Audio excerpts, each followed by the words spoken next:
Today's fiery Lamborghini range contains some of the fastest creatures ever created for tarmac.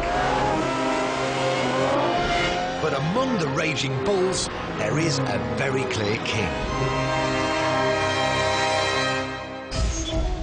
And in Lamborghini land, the king wears an SV badge.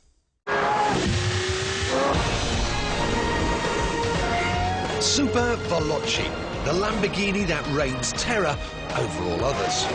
The most expensive, the most powerful, the most Lambo. The last model to wear the SV badge was the iconic Diablo SV, which was the last of the hairy-chested Italian Lambos before Audi got involved and tamed things down a bit.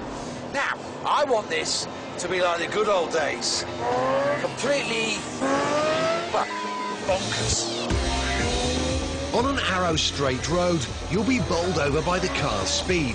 But I'm far more interested in seeing what this dream car is like on real-world roads.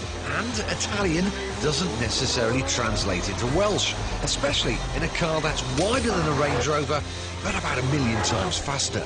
This is the kind of car that gets risk assessors all sweaty. Lambo have altered the way the engine breathes, so you get an additional 30 brake horsepower over the standard version. 0 to 62, well, it's the best 3.2 seconds of your life. Oh, and it's just relentless grunt, torque and power. The noise is sensational. Now, from the outside, it does look a bit intimidating, a bit unwieldy, and for sure when you're around towns it does feel that way. But once you get it on the move, once you start flowing in out the corners, it all comes to life and it makes sense. It's pretty easy to drive, he says.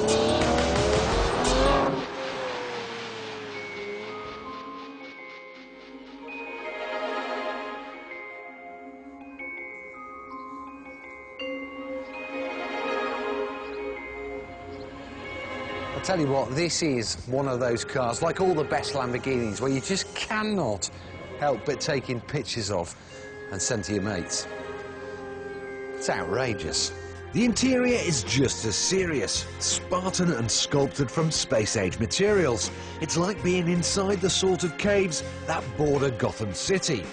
The SV is 100 bags of sugar lighter than the normal Murcielago, and in fact is lighter than a BMW M3.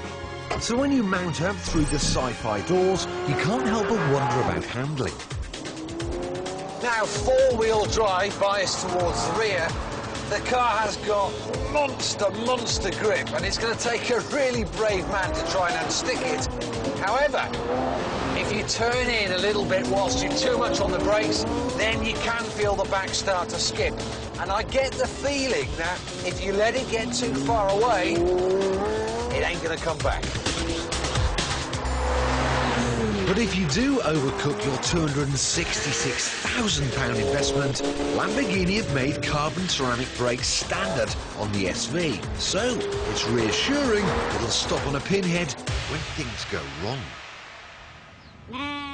Now, we're on some pretty rough Welsh mountain roads, and whilst the ride is firm, I wouldn't say it's uncomfortable. The seats most certainly are. There's not enough support in the lumbar area. They're a bit too racy-like. But is it practical? I don't give a damn. You know, this is a car to have a blast on a Sunday afternoon. It's certainly not a first car. It's a wealthy man's second car. The SV is so good it's got me a bit worried, because this most extreme of all Murcielagos is also the last. Lamborghini are soon to phase it out with an all-new car. I just hope the replacement is as good as this.